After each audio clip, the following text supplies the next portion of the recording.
नमस्कार दोस्तों। UPSC exam देने के बाद दो चीज़ें हो सकती हैं, तीसरा कोई ऑप्शन नहीं है।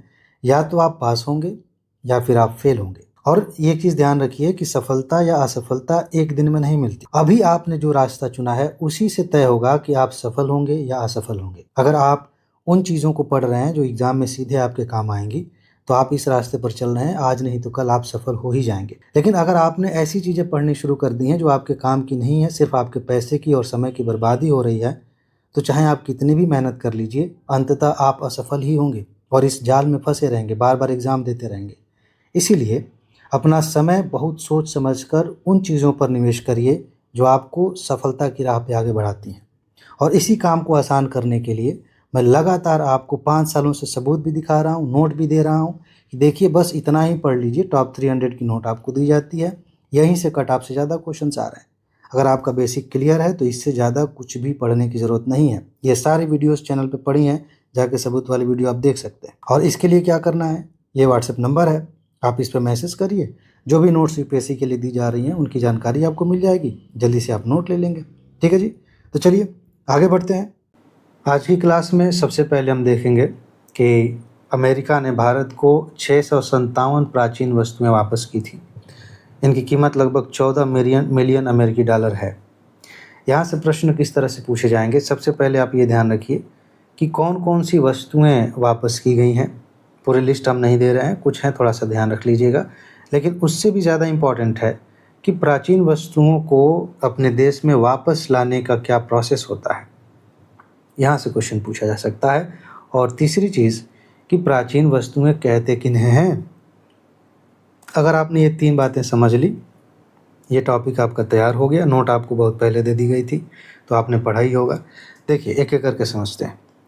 यहाँ से ये जो बात लिखी गई है, कौन सी चीज़ें प्राप्त की गई हैं, कहाँ से प्रतिमा मिली है, अवलोकितेश्वर की। क्वेश्चन 2 बार यहाँ से पूछा गया है, यूपीएससी ने पूछा है। एक क्वेश्चन पूछा गया था कि आने वाले जो बुद्ध के अवतार होंगे वो कौन होंगे, उस ऑप्शन में ये था। ठीक है, 4 ऑप्शंस दिए गए थे।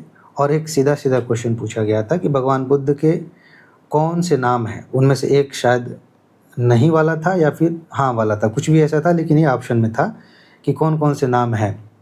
तो ये भगवान बुद्ध का एक नाम है, बुद्ध, मैत्रेय, अमिताभ, इस तरह से कई नाम हैं उनके।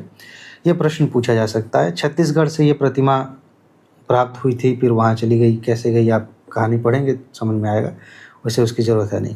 तो ये मिली है। इसी तरह से लाल बलुआ पत्थर की प्रतिमा मिली है, ये थोड़ा सा आप देख लीजिए। इसके अलावा ये इम्पॉर्टेंट है, नृत्य करते हुए गणेश की प्रतिमा मिली थी, मतलब एमपी से चोरी हो गई थी, मध्य प्रदेश से, वो वहाँ पहुँच गई थी, वो फिर से प्राप्त हुई है। तो ये कुछ बातें आप ध्यान रखिए। इसके अलावा आपको ये समझना है कि प्राचीन वस्तुएं वापस कैसे की जाती हैं। किसी एक देश से दूसरे देश में चली गई हैं, उनको वापस लाने क्या क्या उपाय है। देखिए आज़ादी से पहले औपनिवेशिक काल की अगर हम बात करें तो उस समय कोई नियम तो था नहीं, कोई कानूनी ढांचा था नहीं। तो सद्भाव के आधार पर कि अरे भाई आप तो अच्छे आदमी हैं, समझदार हैं, हमारा सामान आपके पास है, दे दीजिए, इस तरह की बातें, कूटनीति चल रही थी, द्विपक्षीय वार्ता हो रही थी, इस तरह से काम चल रहा था। इसके बाद क्या हुआ, 1947 से 1976 का जो फेज़ है उसमें कुछ कानून बनाए गए, जैसे पुरावशेष निर्यात नियंत्रण अधिनियम 1947, इस पे आधारित था। ध्यान देने वाली बात यह है कि यूनेस्को का अभिसमय था 1970 का, उस पर 1977 में भारत ने हस्ताक्षर किया, अनुमोदन किया, तब जाके हम थोड़ा और मजबूत स्थिति में आए अपनी बात रखने के लिए। तो ये अभिसमय आपसे पूछा जा सकता है। ठीक है, 1970 का था, 77 में हमने उस पर सिग्नेचर किया, अनुमोदन किया। फिर बात आगे बढ़ी धीरे धीरे। 1976 के बाद से, 1976 के बाद से एक अधिनियम बना 1972 वाला। ठीक है, ये 1976 में लागू हुआ। इसमें क्या था, निजी व्यक्तियों द्वारा प्राचीन वस्तुओं के निर्यात पर रोक लगा दी गई कि कोई व्यक्ति किसी प्राचीन वस्तु को अपने देश से बाहर नहीं भेज सकता, बेच नहीं सकता, निर्यात नहीं कर सकता, इसको रोक दिया गया। केवल केंद्र सरकार या अधिकृत कोई एजेंसी है वो ऐसा कर सकती है। ठीक है, अनुमति के साथ। तो ये चीज़ हो गई, इसलिए 1976 के बाद अवैध निर्यातित वस्तुओं को वापस लेना अपेक्षाकृत सुगम हो गया। अब एक क्वेश्चन यहाँ से बन सकता है कि प्राचीन वस्तु किसे कहते हैं, ये तथ्य आपको याद रखना है। देखिए, या ये भी पूछा जा सकता है किसके अनुसार। 1972 वाला जो कानून था, जो अधिनियम था, प्राचीन वस्तु में ये श्रेणियाँ शामिल होती हैं। यहाँ मापदंड दिए हुए हैं, देख लीजिए। देखिए, सामान्य कलाकृतियाँ जो होती हैं 100 वर्ष या उससे अधिक पुरानी होनी चाहिए। ऐसी कोई वस्तु जो कम से कम 100 वर्ष पुरानी हो। इसमें कलात्मक कृतियाँ हो सकती हैं, वास्तुकला के पृथक हिस्से हो सकते हैं, प्राचीन काल को दर्शाने वाली वस्तुएं हो सकती हैं, ऐतिहासिक महत्व की सामग्री हो सकती है। इस तरह की चीज़ें जो हैं, मूर्तियाँ हैं, कुछ पेंटिंग्स हैं और भी चीज़ें। ठीक है, तो ये इसमें आ गया 100 साल वाला। एक और चीज़ है पांडुलिपि और दस्तावेज। इसका क्राइटेरिया थोड़ा अलग है। 75 साल या उससे अधिक पुरानी, कम से कम 75 साल पुराना तो होना ही चाहिए। ठीक है, कोई पांडुलिपि, अभिलेख, अन्य दस्तावेज जिसका वैज्ञानिक, ऐतिहासिक, साहित्यिक या सौंदर्यात्मक महत्व हो, तो पेंटिंग वगैरह इसमें आ जाएगा। ठीक है, जो कम से कम 75 वर्ष पुरानी हो उसे कानूनी रूप से प्राचीन वस्तु माना जाएगा। तो ये 2 कैटेगरीज आपको याद रखनी है, आपका काम हो जाएगा। अब आगे बढ़ते हैं। अगला टॉपिक है हेट स्पीच। इस पर कोई फैक्चुअल क्वेश्चन नहीं बनेगा, आपको ये बात समझनी है कि हेट स्पीच क्या होता है। सुप्रीम कोर्ट ने इस पे टिप्पणी की है, कौन सी बात कही है, क्योंकि वो समझ कंसेप्चुअल क्वेश्चन को हल करने में काम आएगी। इसके अलावा आप कुछ और छोटे मोटे तथ्य भी देखेंगे। तो चलिए देखते हैं मुख्य टिप्पणी क्या सुप्रीम कोर्ट ने की है। ये हेट स्पीच पे मेंस में क्वेश्चंस आते रहे हैं, तो थोड़ा ध्यान रखिएगा। एक सेकंड रुकिए। अभी हम आगे पढ़ेंगे हेट स्पीच क्या होती है। वैसे आप जानते भी हैं, लेकिन थोड़ा सा हो सकता है कि एक सेंटेंस लिख कर आपसे पूछा जाए कि निम्नलिखित में से कौन सी बातें हेट स्पीच को अच्छे से व्याख्यायित करती हैं, तो वो प्रॉपर आपको पता होना चाहिए। सुप्रीम कोर्ट ने कहा कि ये बंधुत्व के विपरीत है। हमारे संविधान में भी जहाँ भी इस तरह की बातें हैं देश की एकता की, वहाँ पर प्रमुखता से बात कही जाती है कि सब लोग मिलजुल के रहें, आपसी भाईचारा बढ़े। लेकिन हेट स्पीच फैलाते हैं आप किसी कम्युनिटी के खिलाफ, किसी संप्रदाय के खिलाफ, तो ये उसके विपरीत है ना। बंधुत्व फिर कहाँ रह जाएगा। बाकी जो हमारी सभ्यता है, जो लोकाचार है, उसमें भी ये मानसिकता जो है हम बनाम वे हो जाता है कि हम एक हैं। जैसे हम, कोई कह रहा है कि हम सब हिंदू हैं, इसके अलावा बाकी जो हैं, चाहे वो मुस्लिम हो, ईसाई हो, सिख हों, वो हमसे अलग हैं। इस तरह की भावना जब आप बढ़ाते हैं हेट स्पीच के माध्यम से, तो ये इसके खिलाफ भी है, आगे हम बात करेंगे उसके खिलाफ भी है, और कुल मिला के ये मानव कल्याण के खिलाफ भी है। ठीक, तो जो वसुधैव कुटुंबकम की बात हम करते आए हैं कि विश्व पूरा एक परिवार है, ये उसके खिलाफ ही जाता है। ये सारी बातें ना मेंस में आप लिखेंगे, आपको ज़्यादा नंबर्स मिलेंगे। मूल कर्तव्यों में ये बात कही गई है, आपको पता है कि भाई हमारा मूल कर्तव्य है कि हम बंधुता को बढ़ावा दें, और जब हम गाली दे रहे हैं किसी को, किसी के खिलाफ घृणा फैला रहे हैं, झूठी अफवाहें फैला रहे हैं, तो ये फिर कहाँ से हम अपने कर्तव्य का पालन कर रहे हैं। इस तरह की बातें सुप्रीम कोर्ट ने कही थी। कुछ और बातें हैं, आप पढ़ सकते हैं। मैं एक एक लाइन पढ़ के नहीं सुनाना चाहता, ये कोई ऐसी चीज़ नहीं है कि हाँ सामने लिख दिया, अब एक एक लाइन में पढ़ रहा हूँ। नोट्स इसीलिए आपको एडवांस में दी जाती है कि आप अच्छे से पढ़ लीजिए। मेरा काम ये है कि मैं आपको वो बातें याद दिलाऊं और समझाऊं जहां पर आपका ध्यान जाना चाहिए, जो ज़्यादा महत्वपूर्ण है। लेकिन टॉपिक को अच्छे से तैयार करने के लिए ये बाकी चीज़ें भी आपको पढ़नी पड़ेंगी। देखिए, एक चीज़ मेरे ख्याल से पहले बता देनी चाहिए, फिर हम ऊपर इधर आएंगे। यहाँ चलते हैं। हेट स्पीच क्या है, इसे आप समझ लीजिए, फिर हम बात करेंगे। कई बार ऐसा होता है कि मैंने बार बार याद भी दिलाया है कि यूपीएससी एक सेंटेंस लिख देती है कि इसकी एक व्यापक परिभाषा है या संविधान में इसकी परिभाषा दी गई है, और वो सेंटेंस गलत होता है। तो कोई व्यापक परिभाषा नहीं है। विधि आयोग ने अपना जो एक सुझाव दिया था, प्रतिवेदन दिया था, उसमें एक बात कही गई थी, ऐसे भाषण के रूप में परिभाषित किया गया था जो नस्ल, जातीयता, लिंग, यौन अभिव्यक्ति, धार्मिक विश्वास के आधार पर परिभाषित व्यक्तियों के किसी समूह के विरुद्ध घृणा को उकसाता है। लैंगिक टिप्पणी कर रहे हैं, नस्लीय टिप्पणी कर रहे हैं, काला गोरा, इस तरह से और भी चीज़ें, धार्मिक टिप्पणी कर रहे हैं, तो ऐसी बातें जो घृणा को उकसा रही हों, इन आधारों पर उन्हें हम हेट स्पीच कहेंगे, ठीक है। या किसी भी प्रकार के भाषण संकेत से भी हो सकता है, आचरण से भी हो सकता है, कुछ लिख करके भी हो सकता है, प्रदर्शन से भी हो सकता है। तो ये चीज़ आप समझ लीजिए कि हेट स्पीच ये होती है। ओवरऑल मोटा-मोटी आप जानते हैं, लेकिन फिर भी इसे इसलिए याद रखना है क्योंकि देखेंगे आप कई क्वेश्चन ऐसे पूछे जाते हैं, यूपीएससी परिभाषा आपसे जानना चाहती है। ऐसा नहीं कि एग्जैक्ट परिभाषा, मतलब उसका सही अर्थ क्या है। मिलती-जुलती 4 लाइनें होंगी, उसमें से परफेक्ट लाइन चुननी होती है जो सबसे सही हो, तो उसके लिए ये लिखना ज़रूरी था। अब चलिए ऊपर ये देख लेते हैं, हम कहाँ थे कि कोई उपाय किया गया है कि नहीं। यहाँ से क्वेश्चन पूछा जा सकता है कि हेट स्पीच से सुरक्षा के लिए कोई उपाय है। मान लीजिए आपके खिलाफ कोई व्यक्ति ऐसी टिप्पणी कर रहा है, नफरत फैला रहा है, लोगों को उकसा रहा है आपके खिलाफ, तो आप क्या करेंगे।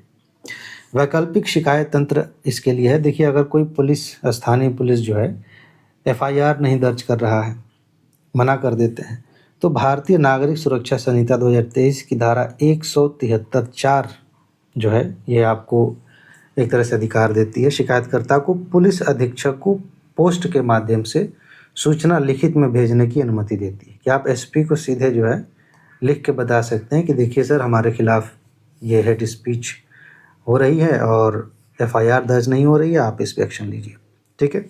अच्छा, एक चीज़ और है कि कोई पूर्व अनुमति की ज़रूरत नहीं है। अगर सर्वोच्च न्यायालय ने स्पष्ट किया है कि घृणास्पद भाषण से संबंधित शिकायत पर संज्ञान लेते हुए मजिस्ट्रेट के लिए कोई पूर्व अनुमति की आवश्यकता नहीं होती। ये चीज़ आपको ध्यान रखना है। और अनिवार्य एफआईआर की बात की गई है। एक मामला आया था 2018 में, ये बहुत महत्वपूर्ण है। आजकल यूपीएससी प्रीलिम्स में मामले पूछने लगी है, पहले मेंस में आते थे, लेकिन अब प्री में भी। तहसीन पूनावाला मामले में अपना रुख दोहराते हुए इस बात पर बल दिया कि पुलिस अधिकारियों को हेट स्पीच के बारे में शिकायत मिलने पर तुरंत एफआईआर दर्ज करनी चाहिए। इसमें देरी नहीं करनी चाहिए क्योंकि इससे मॉब लिंचिंग को भी बढ़ावा मिलता है। बहुत सारी समस्याएं यहाँ से उभरती हैं, तो ये चीज़ आप ध्यान रखिए। इसके बाद ये हमने समझ लिया है कि हेट स्पीच क्या होता है। अब कुछ कानूनी ढांचे अब देख लेते हैं। आपको पता है कि संविधान में जो स्वतंत्रता दी गई है, हमें मौलिक अधिकार दिया गया है, अनुच्छेद 19(1)(a) में अभिव्यक्ति की स्वतंत्रता दी गई है कि आप अपने आप को किसी भी तरीके से अभिव्यक्त करिए, कुछ भी बोलिए, कुछ भी लिखिए, ये आपको आज़ादी दी गई है। लेकिन अनुच्छेद 19(2) में एक लिमिट भी लगाई गई है। ये बहुत महत्वपूर्ण है। मूल अधिकारों को जब आप गहराई से पढ़ेंगे तो हर मूल अधिकार में, मतलब ज़्यादातर मूल अधिकारों में एक लिमिट भी है। लोक व्यवस्था, गरिमा, संप्रभुता की रक्षा और अपराधों के उकसाव को रोकने के लिए इस पर प्रतिबंध लगाया जा सकता है।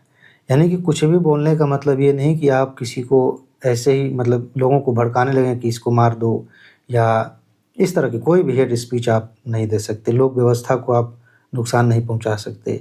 लोगों की, संस्थाओं की गरिमा को ठेस पहुंचाने वाली अभिव्यक्ति नहीं होनी चाहिए। तो ये एक सीमा है, ठीक है, ये ध्यान रखिएगा। 19(2) में वैधानिक प्रावधानों की बात यहाँ कर लेते हैं। जो न्याय संहिता है, अभी हमने इसके बारे में बात की, 2023 वाली, विभिन्न समूहों के बीच वैमनस्य को बढ़ावा देने वाले कृत्यों को दंडित करती है, ठीक है। और इसमें दंडनीय अपराध बनाया गया है। ऐसी कोई भी बात जानबूझकर दुर्भावनापूर्ण तरीके से अपमान किया जाता है तो दंड मिलेगा। इसके बारे में आपने पहले भी पढ़ा होगा कि चुनाव का माहौल बना हुआ है और नेता अलग अलग तरह की बातें करते हैं और इसका उल्लंघन भी बहुत होता है। लेकिन इसमें बाकायदा एक बात कही गई कि सांप्रदायिक वैमनस्य को बढ़ावा देने के लिए दोषी ठहराए गए उम्मीदवारों को अयोग्य घोषित कर दिया जाएगा। यानी कि कोई व्यक्ति चुनाव प्रचार में ऐसी बकवास करता है, ऐसी बात करता है जिससे सांप्रदायिक तनाव पैदा हो। हालांकि नेता तो करते ही हैं, ज़्यादातर आप देखते हैं, ये बहुत दुख की बात है। और चुनाव आयोग कुछ नहीं करता। हालांकि कभी कभी बहुत चालाकी से भी करते हैं, वो साफ साफ दिखता है कि इसका असर क्या होगा, लेकिन वो लूप होल्स का फ़ायदा उठाते हैं। तो फिलहाल आपसे पूछा जा सकता है, ये चीज़ ध्यान रखिएगा कि ये जो 1951 वाला अधिनियम है, इसमें ये बात कही गई है कि अगर सांप्रदायिकता फैलाते हैं कोई उम्मीदवार तो उनको अयोग्य घोषित कर दिया जाएगा, फिर वो चुनाव नहीं लड़ सकते, ठीक है। एक अधिनियम बनाया गया था, ये हालांकि इसके दो पक्ष हैं। कई बार ऐसे मामले आते हैं कि इसका खूब उल्लंघन होता है, कई बार ऐसे मामले आते हैं, हालांकि वो थोड़े कम हैं, कि इसका दुरुपयोग भी होता है। तो SC/ST अधिनियम बनाया गया था 1989 में। इसमें भी ये बात कही गई है कि अगर अनुसूचित जाति जनजाति के किसी सदस्य को अपमानित करने के लिए कोई ऐसा शब्द आप बोलते हैं, किसी भी तरीके से अपमान करते हैं, तो दंडित किया जाएगा, उसे अपराध घोषित किया जाएगा। ठीक। नागरिक अधिकार संरक्षण अधिनियम, इसमें ये 1955 में बना था। अस्पृश्यता को बढ़ावा देने वाले कृत्यों को दंडित करता है। ये अधिनियम क्यों इम्पोर्टेंट है? आप PYQ देखें, अब तो 32 साल वाली सीरीज चल रही है, उसमें आपको ऐसे बहुत सारे प्रश्न देखने को मिलेंगे। चैनल से जुड़े रहिए। तो उसमें क्या है, कई क्वेश्चन ऐसे पूछे गए हैं कि 3-4 अधिनियम ही दे दिए गए हैं और ऊपर लिख दिया गया है कि इस टॉपिक से जुड़े हुए अधिनियम कौन कौन से हैं, इनका प्रभाव क्या इस पर पड़ेगा। कई सारे पर्यावरण के भी क्वेश्चन ऐसे पूछे गए हैं, इकोनॉमी में 1-2 क्वेश्चन हैं। तो ये चीज़ ध्यान रखिएगा। और स्वतंत्र तरीके से अलग से ये तथ्य पूछे जा सकते हैं, इंपॉर्टेंट है। अच्छा, डिजिटल तरीके से भी ये काम किया जाता है आजकल, तो सबसे ज़्यादा इसी क्या हो रहा है, ट्रोल मीडिया बन गई है एक। ठीक है, तो लोग ट्रोलर्स हायर करते हैं, उनको पैसे देते हैं, किसको गाली देना है, किसको परेशान करना है, ये सब चीज़ें चल रही हैं। सूचना प्रौद्योगिकी नियम 2021 में ये बात कही गई है। यह नियम सोशल मीडिया प्लेटफॉर्म्स और मध्यस्थों को न्यायालय के आदेश या एक मिनट अब क्या फ़ायदा, एक्चुअली उमस है, मैंने खिड़की खोल रखी है तो बाहर से कुछ आवाज़ आ रही है। खैर, मेरे ख्याल से डिस्टर्ब नहीं होगा। तो हम कहाँ थे यहाँ पर? जो सोशल मीडिया प्लेटफॉर्म्स हैं, जो मध्यस्थ हैं, जो कंपनियां हैं ये प्लेटफॉर्म्स चलाती हैं, न्यायालय के आदेश या सरकारी एजेंसी की सूचना प्राप्त होने पर हेट स्पीच अवैध सामग्री को तुरंत हटाने की ज़रूरत होती है। ये नियम बनाया गया है। बाकी एक अधिनियम बनाया गया था 1995 में, जो टीवी पर प्रोग्राम चलाया जाता है। यहाँ पे भी आप देखते हैं जो मीडिया वाले हैं कई बार ऐसे मुद्दे उठाते हैं, ऐसी बकवास करते हैं जिससे देश की बंधुता को नुकसान होता है। तो उस पे ये बात लिखी गई है, एक बार आप पढ़ लीजिएगा। ये सारे तथ्य बहुत महत्वपूर्ण हैं, सारी बातें आपको याद होनी चाहिए। अगर आपने नोट लिया है तो सिर्फ ऐसे लेके नहीं चलना कि हाँ पढ़ लिए, सर ने समझा दिया, ये काम की चीज़ है। आपको तैयार भी होना चाहिए। अब हम आगे बढ़ते हैं। प्रधानमंत्री उज्ज्वला योजना, ये बहुत महत्वपूर्ण हो गया जब से ये गैस वाली समस्या आई थी ना बीच में, अभी भी कई जगहों पर है ही, तो ये महत्वपूर्ण हो गया है, इसे ध्यान रखिएगा। इसमें आपको क्या देखना है, इसमें आपको कुछ तथ्य याद रखने हैं। 10 वर्ष पूरे हो चुके हैं प्रधानमंत्री उज्ज्वला योजना के। तो एक तो PCS वगैरह में पूछ लिया जाता है, UPSC भी सेंटेंस बनाती है, उसमें पूछ लेती है कि ये योजना कब शुरू की गई थी। तो ये एक बहुत ही महत्वपूर्ण योजना है और इसका काफ़ी हद तक इसका लाभ मिला है ग्रामीण क्षेत्रों में। 2016 की योजना है। इसमें सबसे पहली चीज़ आपको कुछ आंकड़े याद रख लेने हैं, जैसे कि गरीब परिवारों की महिलाओं को स्वच्छ खाना पकाने के लिए ये वो दिया जाता है, गैस सिलेंडर दिया जाता है, चूल्हा दिया जाता है। ये बात आपको थोड़ा ध्यान से रट लेना है, याद करना है, ये मेंस में भी काम आएगा। 14.2 किलोग्राम सिलेंडर पर प्रतिवर्ष अधिकतम 9 रिफिल तक 300 रुपये की लक्षित सब्सिडी जारी करने को मंजूरी दी है। ये 25-26 की बात है। इस तरह के जो तथ्य होते हैं, सेंटेंस होते हैं, UPSC बड़ी चालाकी से पूछती है जो योजनाएं पूछी जाती हैं उनमें। तो फिर से ध्यान रखिए, 2025-26 में केंद्रीय मंत्रिमंडल ने जो सिलेंडर दिया जाता है उस पर प्रतिवर्ष अधिकतम 9 रिफिल तक 300 रुपये की सब्सिडी देने की मंजूरी दी है। बाकी क्या उद्देश्य है भाई, लकड़ी पर खाना बनाने से कई तरह की सांस की समस्याएं हो जाती हैं, पर्यावरण को प्रदूषण होता है, तो ये इसके लाभ हैं गैस से खाना बनाने के। ठीक है, कई प्रश्न ऐसे पूछे गए हैं UPSC के द्वारा कि इस योजना के लाभार्थी कौन है, ये आपको पता होना चाहिए। BPL परिवार की जो महिलाएं होती हैं वो लाभार्थी हैं, SC/ST परिवार इसके लाभार्थी हैं, जो वनवासी हैं और अन्य वंचित वर्ग हैं उनको इसका लाभ दिया जाता है। ये इस तरह के जो प्रश्न हैं सिर्फ योजनाओं से जुड़े हुए नहीं हैं। जैसे नालसा पे एक प्रश्न पूछ लिया गया था कि इसका लाभ किसे मिलता है।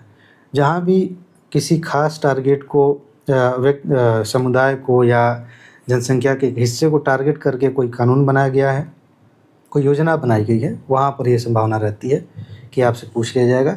एक बड़ा ही ये कीवर्ड है, कमाल का वर्ड है, इसे आप याद रख लीजिएगा।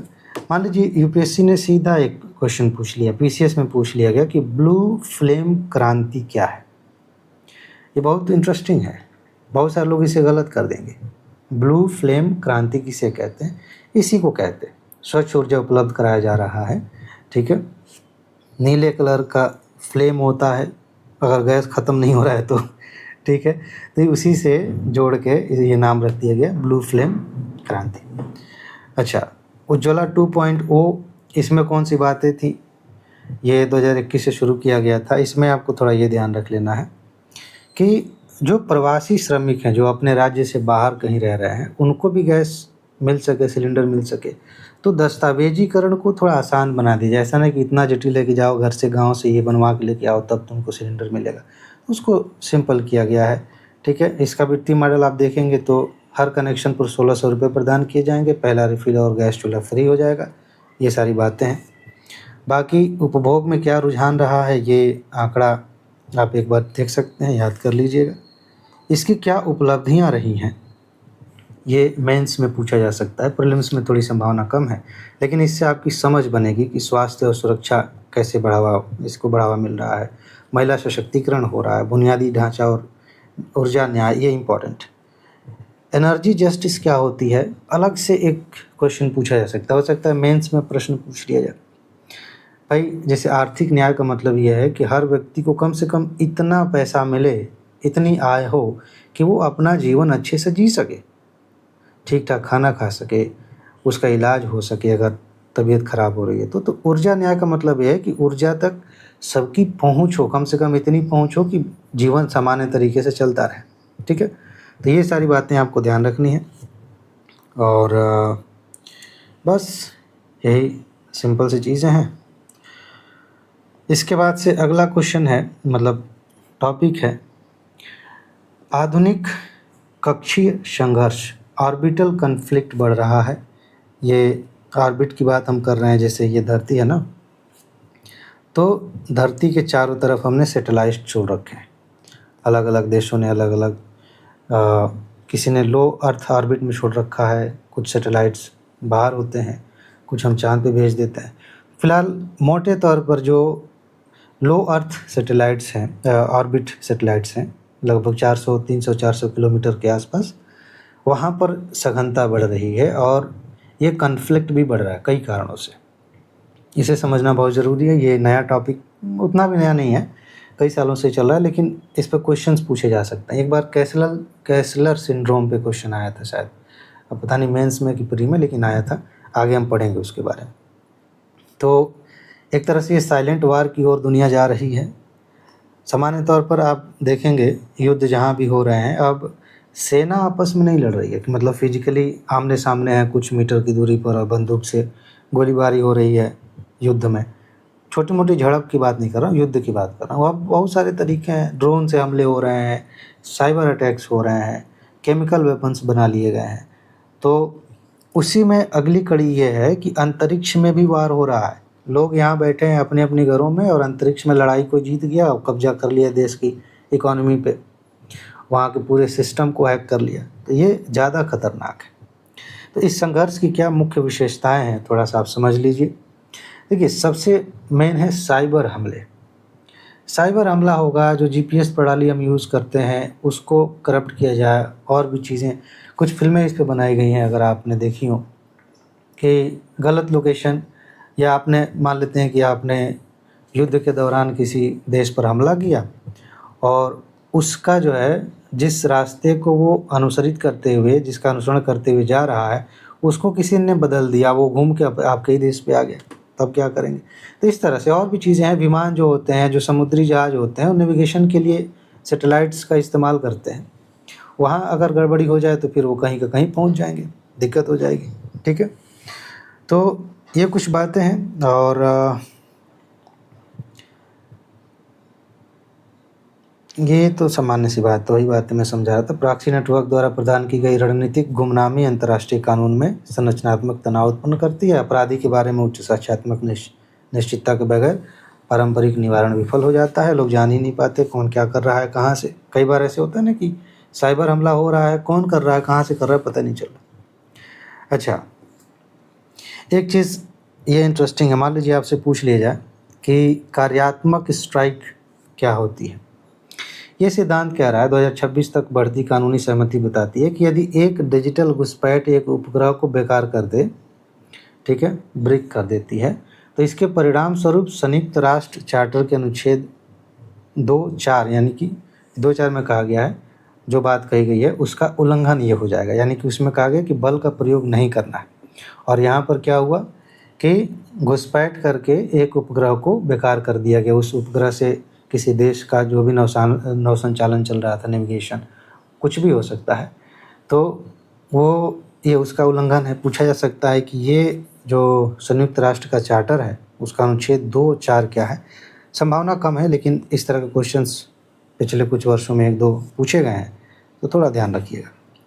जैसे लेबर ऑर्गेनाइजेशन पे 2 बार प्रश्न पूछे गए उसके अनुच्छेदों से, संधियों से। अच्छा, एक दिक्कत ये आ रही है कि नागरिक और सैन्य विभाजन का पतन हो रहा है। स्टारलिंक प्रोजेक्ट के बारे में आप जानते हैं, एलन मस्क ने वो बनाया था कि धरती के चारों तरफ हम हज़ारों की संख्या में सैटेलाइट भेजेंगे और इंटरनेट की जो सुविधा है वो सैटेलाइट से मिलेगी, ठीक है। अब बहुत सारे ऐसे लक्ष्य हैं, जो ऐसे काम हैं जो सैन्य उद्देश्यों के लिए सैटेलाइट का हम इस्तेमाल करते हैं। अब हम सैटेलाइट का इस्तेमाल नॉर्मली सिविलियंस के लिए भी हम करने जा रहे हैं, बहुत सारी चीज़ें।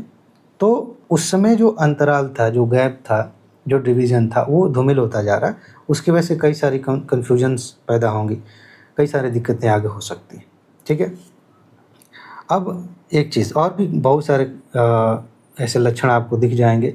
जैसे मान लीजिए कि किसी देश की जो सुरक्षा है, सुरक्षा के बहुत सारे आंकड़े हैं, हमने कहीं न कहीं स्टोर करके रखे हैं, खासकर डिजिटल स्टोर करके रखते हैं। किसी ने सैटेलाइट के माध्यम से उसको हैक कर लिया, कम्युनिकेशन सैटेलाइट जो सरकार की होती हैं, और वहाँ से पूरे देश के सिस्टम को पकड़ा। भी कुछ साल पहले आपने सुना होगा लॉकडाउन के आसपास कि कई सारे बैंकों के एटीएम हैक कर लिए गए थे, ठीक है। कई सारी समस्याएं, बैंकों में जो खाताधारक हैं उनकी जानकारियां लीक कर दी गई थी।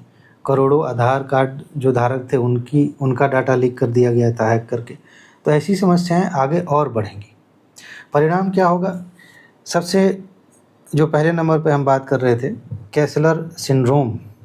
ये क्या होता है कि बहुत सारे जो छोटे छोटे उपग्रह हैं वो आपस में टकराएंगे और उससे प्रदूषण फैलेगा, डेब्रिस फैल जाएगा चारों तरफ। जो पृथ्वी का जो वातावरण है उसमें बहुत सारा कबाड़ हो जाएगा। फिर नए सैटेलाइट को लॉन्च करना, एक जगह स्थापित करना रिस्की हो जाएगा।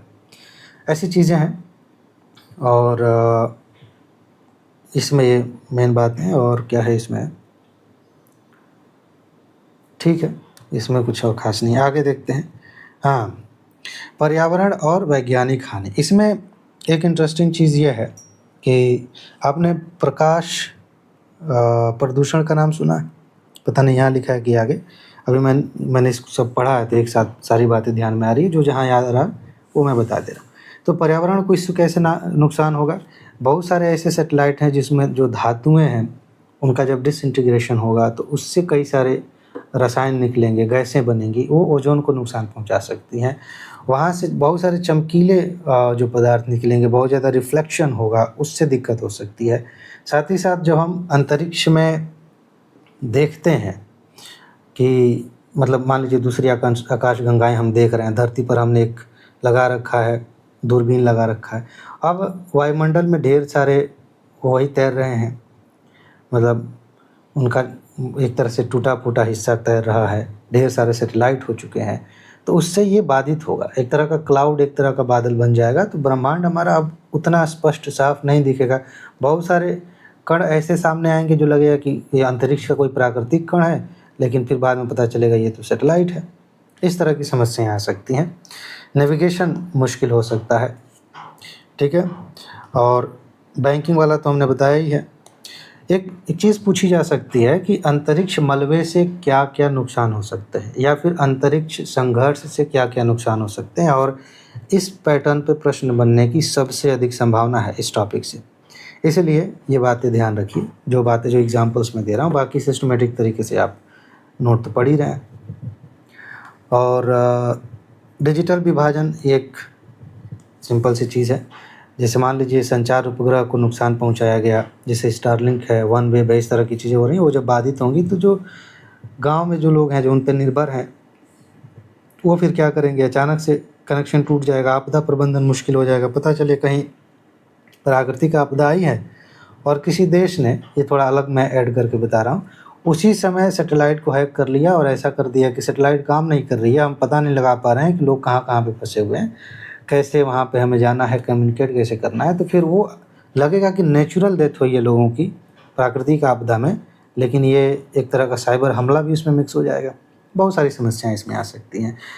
राजनीतिक अस्थिरता हो सकती है, तनाव बढ़ सकता है, ये तो होना ही है, हो ही रहा है। अब एक क्वेश्चन यहाँ से बनेगा, बहुत महत्वपूर्ण है, कि कुछ अंतर्राष्ट्रीय सहमति बनी है, कोई नियम वगैरह बनाए गए हैं। एक वायु अंतरिक्ष संधि हुई थी 1967 बोलेंगे 67 में। उसके अनुच्छेद 6 में राज्यों को निजी क्षेत्र की गतिविधियों सहित सभी राष्ट्रीय अंतरिक्ष गतिविधियों के लिए जिम्मेदार बनाया गया है। लेकिन परिवर्तन इसका बहुत आसान है कि भाई जो भी आप कर रहे हैं आप उसकी जिम्मेदारी लेंगे, ठीक है। एक सम्मेलन हुआ था 1972 में, ठीक है, तो इसमें भी दायित्व सौंपा गया था कि भाई आप बहुत जिम्मेदारी से अपना काम करें अंतरिक्ष में। एक दिशा निर्देश दिया गया था, ये महत्वपूर्ण है, ये बहुत ज़्यादा इम्पोर्टेंट। ऑर्बिटिंग पर स्वैच्छिक संयुक्त राष्ट्र दिशा निर्देश, इसमें कहा गया था कि 25 वर्ष के भीतर आप अपने जो उपग्रह भेजे हैं आपने, उनको वापस लेके आइए। बहुत सारे उपग्रह खराब हो जाते हैं, उनका कार्यकाल पूरा हो जाता है, उसी में छोड़ दिया जाता है, टहल रहे हैं उसी में। तो ये कहा गया कि उनको वापस लेके आना, लेकिन अनुपालन अभी हो नहीं रहा। 30% के आसपास अनुपालन है, यानी कि 100 सैटेलाइट भेजे जा रहे हैं तो 100 में से 30 ही हम वापस लाते हैं, बाकी उसी में तैर रहे हैं 70। और हर साल हज़ारों सैटेलाइट्स अलग अलग देशों के जा रहे हैं। तो ये कुछ बातें हैं, बाकी एक दो चीज़ें मैं आपको याद दिला दूँ। नोट तुरंत ले लीजिए आप, उसके लिए व्हाट्सएप नंबर आपको दिया ही गया है, टैब से भी आप नोट ले सकते हैं। चैनल को आप सब्सक्राइब करके रखिए, जो भी सीरीज़ चल रही है आप उसका लाभ ले पाएंगे। बाकी अपना ख्याल रखिए, वो ज़्यादा इंपॉर्टेंट है। पढ़ाई लिखाई तो चलती रहेगी जब तक सिलेक्शन नहीं होता तब तक, लेकिन अपना ख्याल रखिए। बीच बीच में कई बार मन करेगा कि खूब मेहनत से पढ़ लेते हैं, सिलेक्शन के बाद तो सब ठीक हो जाएगा, तबीयत ख़राब हो जाएगी तो सिलेक्शन भी नहीं होगा, उसके बाद ठीक होने की बात नहीं है। तो इसीलिए खुद को सबसे पहली प्राथमिकता दीजिए, उसके बाद पढ़ाई, उसके बाद कुछ और। लोग कहेंगे कि आप स्वार्थी हैं, कोई बात नहीं, लेकिन अगर आपकी तबीयत ख़राब है, आपका मूड ख़राब है, तो लोग आपसे दूर दूर रहना चाहेंगे। कुछ दिन कोई आपका साथ दे सकता है, हमेशा नहीं। इसीलिए अपना ख्याल रखिए, खुश रहिए, मस्त रहिए, मुस्कुराते रहिए। आगे मिलते हैं, नमस्कार।